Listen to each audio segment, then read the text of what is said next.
Sugar అనగానే మనలో చాలా మంది గుండె, కిడ్నీలు, కంటి చూపు గురించే ఆలోచిస్తారు. కానీ ఈ చక్కెర రాక్షసి మొదటగా దాడి చేసేది మన చిగుళ్ళు, దంతాల మీదనే. నోటిలో తీపి ఎక్కువైతే పళ్ళు పుచ్చిపోతాయి. అలాగే రక్తంలో తీపి ఎక్కువైతే చిగుళ్ళు దెబ్బతింటాయి. చిగురు కింద ఉండే ఎముక కూడా క్రమంగా కరిగిపోతూ వస్తుంది.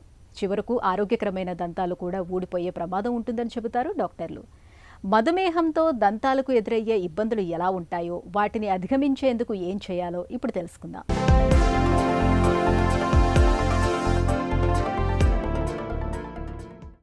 నోటిని తీపి చేసుకోవటం మనసుకు ఆనందాన్నిస్తుంది. కానీ అదే తీపి జబ్బు బారిన పడితే మొత్తంగా ఆరోగ్యమే దెబ్బతినిపోతుంది. డయాబెటీస్ లేదా మధుమేహం నేడు మన దేశంలో సాధారణ సమస్యగా మారిపోయింది. రక్తంలో గ్లూకోజ్ స్థాయిలు పెరిగితే గుండె, కిడ్నీలు, కళ్ళు దెబ్బతింటాయని అందరికీ తెలుసు. కానీ చక్కెర వ్యాధి మొదట దెబ్బతీసేది, నిశ్శబ్దంగా నష్టం కలిగించేది మన నోటి ఆరోగ్యాన్నే అని గుర్తుంచుకోవాలి. నోట్లో తీపి ఎక్కువైతే పళ్ళు పుచ్చిపోతాయి. అలాగే రక్తంలో తీపి ఎక్కువైతే చిగుళ్ళు చెడిపోతాయి. చివరికి పళ్ళే ఊడిపోతాయి. మన శరీరంలో రోగ నిరోధక వ్యవస్థకు, చిగుళ్ళ ఆరోగ్యానికి మధ్య ఉండే సన్నని పొరను ఈ మధుమేహం అనే రక్కసి ఎలా తునాతునకలు చేస్తుందో, అసలు డయాబెటీస్ వల్ల నోటిలో ఎలాంటి విధ్వంసం జరుగుతుందో వివరిస్తున్నారు డాక్టర్. ఈ మధుమేహము, ఈ పెరిడాంటైటిస్ అనేది చాలా రీసెర్చ్ తర్వాత డాక్యుమెంటెడ్ ఎవిడెన్స్ ఉంది. దానికి diabetes and periodontitis are inter related to each other. అంటే ఈ మధుమేహం ఉన్న వాళ్ళకి పెరిడాంటల్ ప్రాబ్లమ్ ఉన్న వాళ్ళకి షుగర్స్ కంట్రోల్ అవ్వకపోవటం, ఇదంతా చాలా రీసెర్చ్ జరిగి రెండు క్లోజ్లీ రిలేటెడ్ అన్ని ఎవిడెన్స్ ఉంది. సో ఈ మధుమేహం వల్ల ఏమవుతుందంటే, డయాబెటీస్ వల్ల ఇమ్యూనిటీ తగ్గిపోతుంది. గమ్స్ ఫైటింగ్ కెపాసిటీ తగ్గిపోయి, గమ్స్ అనేది ఈ గార వల్ల బ్లీడింగ్ అనేది స్టార్ట్ అయ్యి, అక్కడి నుంచి అవి ఇన్ఫెక్ట్ అయ్యి లోపల ఎముక దాకా పాడైపోతూ ఉంటుంది. సో దీన్ని పెరిడాంటైటిస్ అంటాము.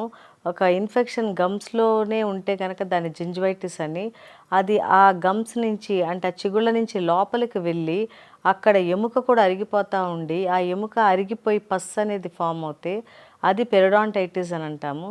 ఎప్పుడైతే పెరిడాంటైటిస్ ఉంటుందో ఈ షుగర్స్ అనేది కూడా కంట్రోల్ కావు. అప్పుడు ఇంకా ఈ డయాబెటీస్లో షుగర్ కంట్రోల్ అనేది ఉండదు.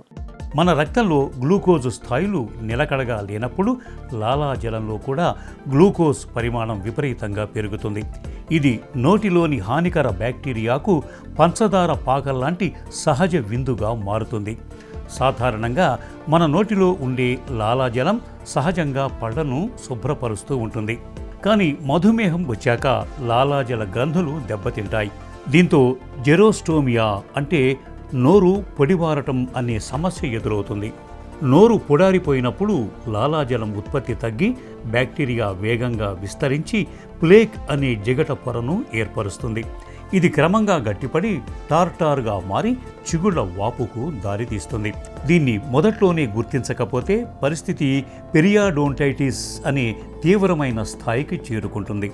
రక్తంలో అధిక గ్లూకోజ్ వల్ల రక్తనాళాలు మందంగా మారతాయి. దీంతో రక్త ప్రసరణ తగ్గి చిగుళ్లకు ఆక్సిజన్, పోషకాలు సరిగా అందవు.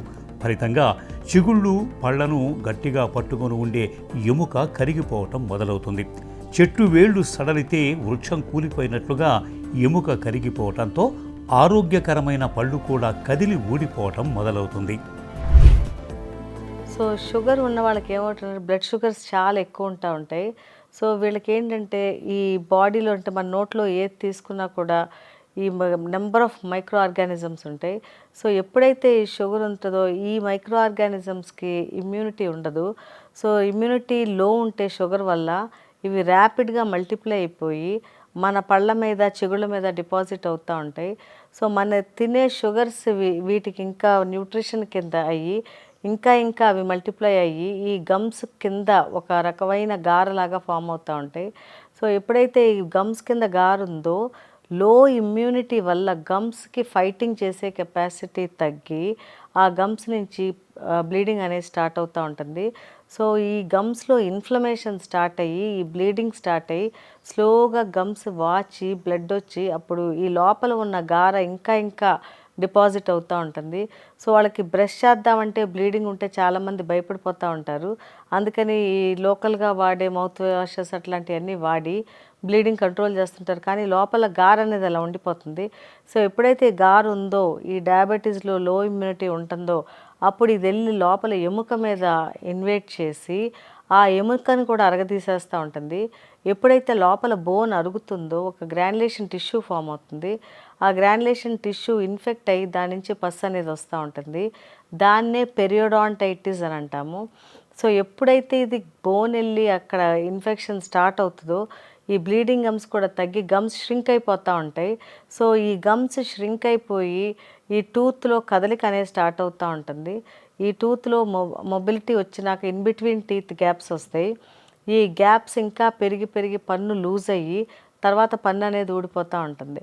సో ఇదంతా పెయిన్లెస్ ప్రొసీజరే, ఏది పెయిన్ ఉండదు.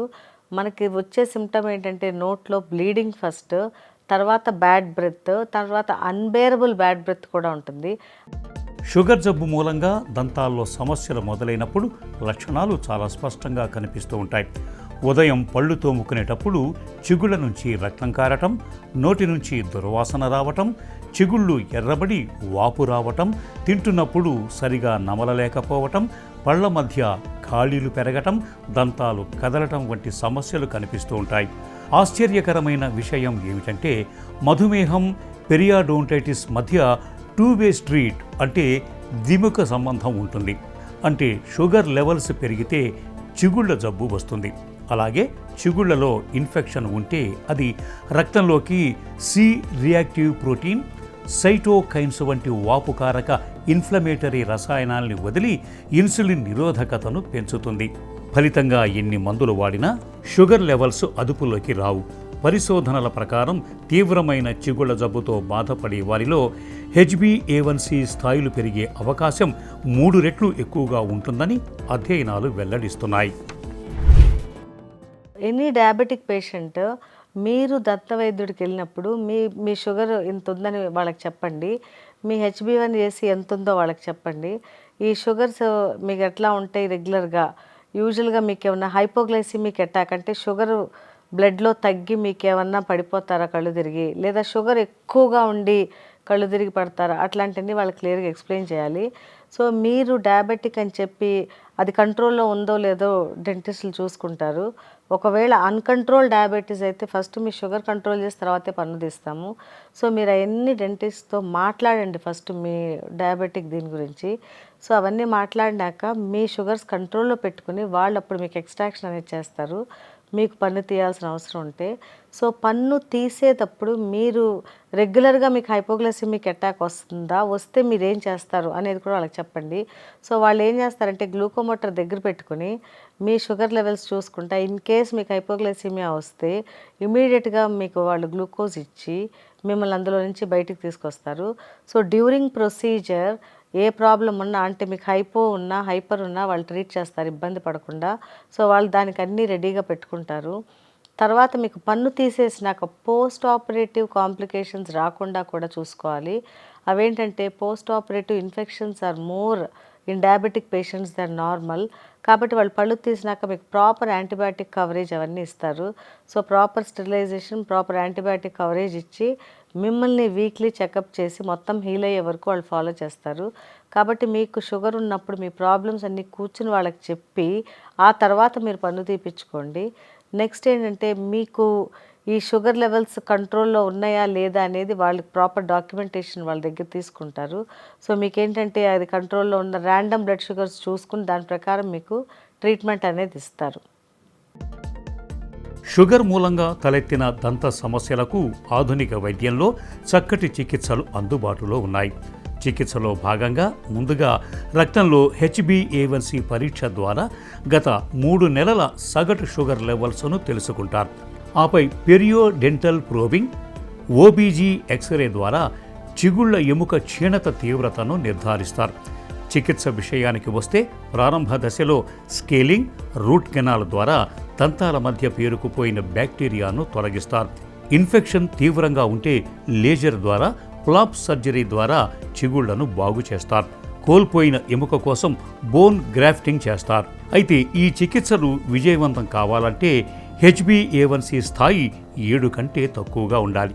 ఇక షుగర్ మూలంగా దంత సమస్యలు తలెత్తకుండా ఉండాలంటే క్రమం తప్పకుండా మందులు, ఇన్సులిన్ వాడుతూ రక్తంలో గ్లూకోజ్ అదుపు తప్పకుండా చూసుకోవాలి.